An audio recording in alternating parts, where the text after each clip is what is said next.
Hey everyone, Brian Till, Calvin Fish with you, and we're going to look at the IMSA WeatherTech Sports Car Championship like we do almost every week with a review and a preview for the next weekend's race. A little bit different setting, Cal. I feel a little more formal, and the reason, of course, why is that we are actually working on our IMSA WeatherTech Sports Car Championship preview show, which will air October 5th, 3 p.m. Eastern time on NBC. So we're excited about that, but hey, we were excited about Indianapolis last weekend. I think it's crazy to begin with. 2 races left in the championship as we head to Indy, but 16 hours of racing left. That's crazy. Yeah, lots of twists and turns. We certainly saw that throughout the 6 hours at Indianapolis. It was a fantastic race. There's like almost a new sheriff in town. Bo Barfield and the group up in race control have laid the law down after all the argy-bargy that we saw back at Road America. I think the drivers are finally getting into that groove. It's not instinctive how they normally went racing in seasons past, certainly the first half of the year. They're having to adapt. Multiple calls down pit lane certainly turned some of the championship contenders' chances on their heads. 33 at last count, and I think that was about 15 minutes before the end of the race. 33 drive-through penalties in that 6-hour race, obviously for different types of infractions, but still, yeah, I mean, there was zero tolerance for anything. No warning for blocking. If you blocked, you came down pit road. Contact very minimal that you could get away with. So I think the big story as we closed out the season was Cadillac. And where was Cadillac in the GTP category? You know, they were winless on the year, but in practice and qualifying, they were strong, and then we know how the race ended up. Yeah, well, Tom Blomqvist had the fastest time in qualifying, certainly, but he had a technical infraction, so went to the back of the grid. Became a Cadillac 1, 2, 3 in terms of grid position, 31 on the pole for the first time since Petit Le Mans last year, which is huge. I mean, they're in a drought. They haven't won this year. In fact, the 31 car haven't finished on a podium since WeatherTech Laguna Seca 2024. Yes, Wayne Taylor Racing on their debut season back with GM. They've had 3 podiums, but really not been a threat for a win. But suddenly this was the opportunity, and boy, did everyone come through. I'm going to borrow your words, threat for a win. Where is the number 7 Porsche Penske entry? I mean, they have fallen off a cliff. Well, it's just incredible to think that they won the first 3 events, looked unbeatable, looked like they were going to win at Detroit until they got knocked off the podium literally there. And then in the last 3 races, they haven't finished inside the top 10. Another disaster for Nick Tandy.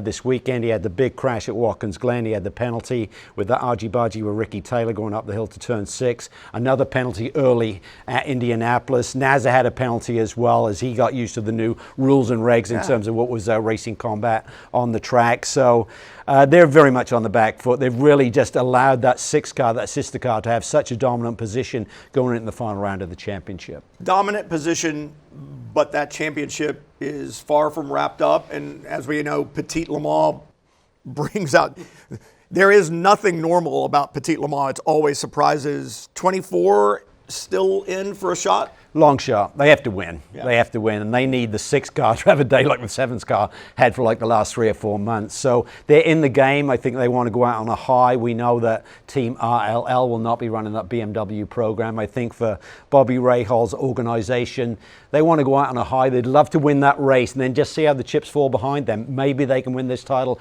at the final dash to the line. GTD Pro. That's another wild one. I would have said at the beginning of the season, after the Rolex 24, Ford is in with a shot on this thing. And then you go to Detroit, they win there too. Now you go to Indianapolis. Were you expecting the performance that we've seen out of Ford this year in GTD Pro? Big turnaround. I mean, Huge they made their turnaround. Debut season last year, had some struggles, did get a couple of podiums with Tinknell and Mike Rockenfeller. Revamped the driver lineup coming into 2025. Immediate result that the Rolex went in with a 65 squad there. They then had a remarkable turnaround in the wrong direction. The 65 squad did. Really haven't been back on a podium or even a threat. They were quick at Indy, but outside of that, that's the first sparkle that we've seen from that group. But the 64 squad, what a great combination. You got the experience of Mike Rockenfeller, Rocky alongside young Sebi Prio. They've been dynamic this year. Another win. It's an outside shot. They need everything to fall their way, even in qualifying with the point spread and the point swing at Petit Le Mans. But they're going to go there with hope, and they've now had 3 wins on the year versus Corvette, who lead GTD Pro, haven't had the single victory at VIR. Yeah, just the one. And I understand, at least the story on the street is, there will be an Evo on the Mustang next year. So they have found performance as they've continued to work. And you look to 2026, and they could certainly be strong there. I'm putting the cart before the proverbial horse. I get that. AO Racing, who has not hit them this year, and how many times has the 4 gotten into the 77? I know. They had a couple of wins, won 2 of the first 3, one at Sebring, one at WeatherTech Raceway Laguna Seca. Looked like game on for Lauren Heinrich to repeat as champion, but since that point, only 1 podium run. That's not going to get the job done. Yes, it's a green Porsche, but we say it's got a target on its back, and most of the time, it's the sister Corvette, Nikki Katzberg, in the forecast seems to love having a little bit of action with that Rexy throughout the course of the year. Yeah, they just seem to find each other. I look at the grill work on the 77, and I'm like, oh, you got the gold teeth for the wins, but I think some other ones have been knocked out. Although the 4s hit them from behind a lot. So, well, we talked about the performance of some of the other competitors. Let's talk championship with the 3 and the 81 going into Petite.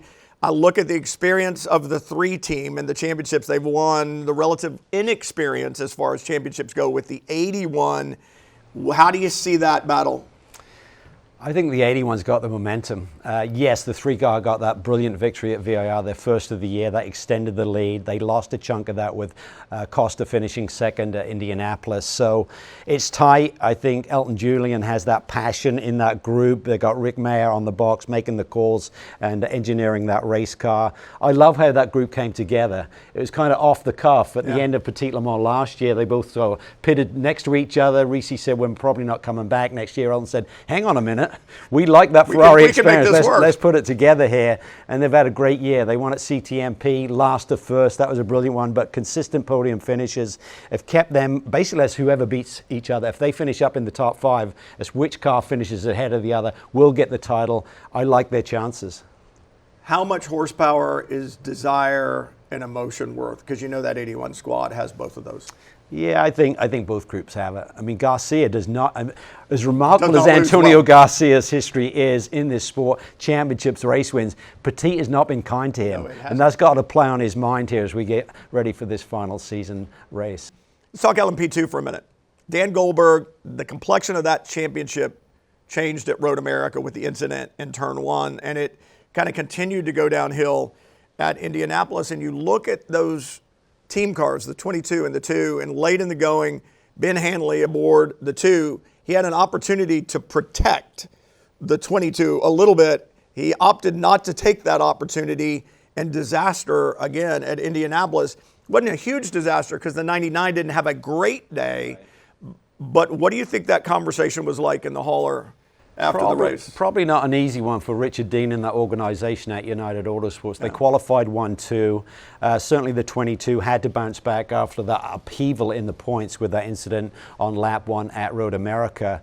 And if they'd won the race, that would have put them in great shape because, as you said, AO Racing for the first time since May finished off the podium both globally and here in IMSA. So they've been on quite a charge of late, and they didn't have a great day. So it was a big opportunity missed. Yes, they closed that points gap up by about 20, 30 points heading into the final round. So it's 80-something points right now. So it's not over, but you'd have to say AO Racing and Spike the Dragon, Dane Cameron, of course, going for his 5th IMSA title, are the favorites going in. Well, and you look at the performance from the 11 this weekend, TDS, and 3 straight wins at Indianapolis.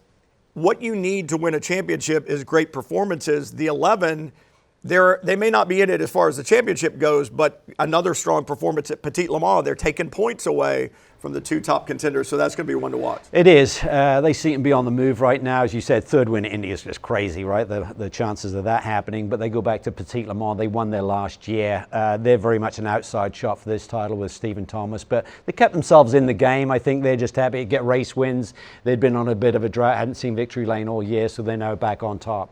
Ferrari in victory lane in GTD at Indianapolis. Cool. The first win for Inception. Brendan Ariep has to be ecstatic about their performance there. Yeah, very much so, because he's in a fierce battle, of course, with Ori Fidani once again for that Truman Aiken Award winner in GTD. So that'll really give them a boost in that, give him the advantage heading to the final round. That, of course, gets you that automatic invite to Le Mans, so that's very important to them. But as he said yesterday in victory lane, it's been a long time coming, but the group is fast. Freddie Shandorf, we know his speed behind the wheel tail of that Ferrari. And it was great to see they've become close so far. They did win on the road at Mid-Ohio, as I recall, a couple of years ago, and had a technical issue there when Jordan Pepper was driving with them. So great to see that team come through. And we've now had 24 different class winners over the championship season.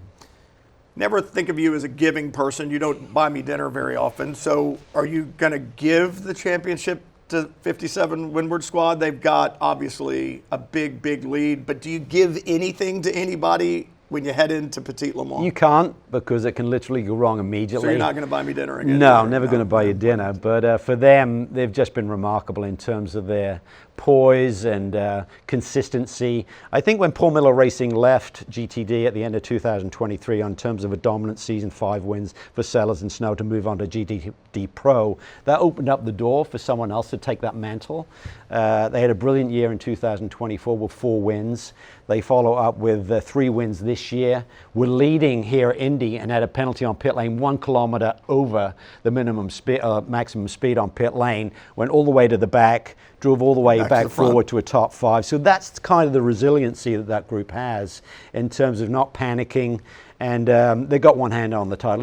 I think they have to finish last or second to last to clinch the title. So it requires someone else to have a big win, them to have a bad day. Stevenson now in the Aston Martin is second in points. Kenton Cook still an outside threat. He's had a brilliant year with Korthoff and now Triazzi Competizione having that big win at Road America. They're still in the mix, but it's pretty much Winwood's title at this point. As Joey Hand would say, they're comfy. So they're in a good spot. All right.